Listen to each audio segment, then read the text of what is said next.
pessoal, eu sou Diana Cavalcante do Um Bom Livro e hoje eu vim falar para vocês, enfim, das minhas marcações com os post-its.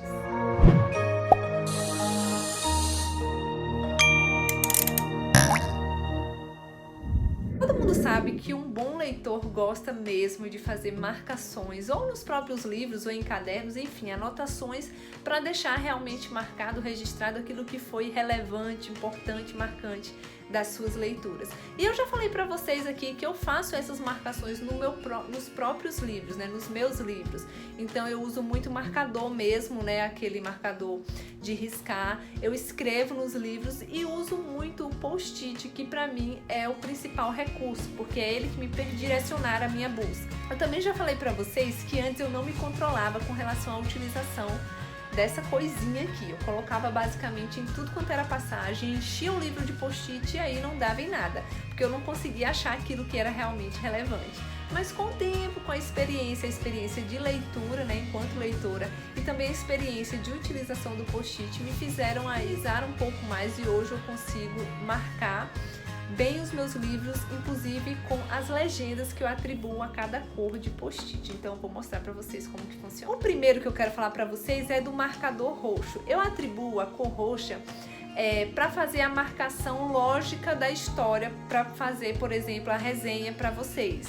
Então eu vou marcando com o roxo a lógica da história, para depois eu retornar a esse post-it e ver as marcações, essas marcações que são ali pontos importantes para construir novamente aquela história de uma forma resumida. Post-it rosa, e aí serve tanto rosa escuro quanto clara, existem algumas cartelinhas como essa, que a gente tem aí tanto post-it rosa claro quanto escuro, mas para mim é só o rosa.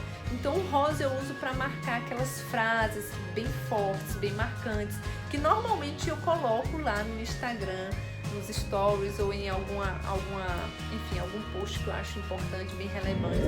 O post-it azul eu uso para marcar informações referentes ao autor, ou também quando eu percebo que na narração o autor traz muito de si, e aí é quase que uma exposição da vida dele, aí eu uso esse post-it azul para marcar. Os post-its verde ou amarelo, então existem cartelinhas que tem só o verde ou só o amarelo, os dois, enfim, então eu uso o verde e o amarelo para fazer marcações históricas dos livros, da história, né? Então eu faço essas marcações com esses dois post-its. E o último, que é o post-it laranja, eu uso para marcar sugestões de livros dados pelo próprio livro, pelo próprio autor. Então, por exemplo, eu li o livro A Insustentável Leveza do Ser, do Milan Kundera, e lá tinha uma referência de uma outra grande obra, que foi o livro do Tolstói, Ana Karenina. Então, a cadela, que era uma personagem muito forte na história, tinha o nome de Ana Karenina e ela pertencia a uma personagem feminina que amou a leitura desse livro e, portanto, deu o nome da cadela de Ana Karenina. Então, só para dar para vocês um exemplo de como eu marco essas referências ou sugestões que o próprio livro dá de outras leituras, e não se engane, tem muito sim.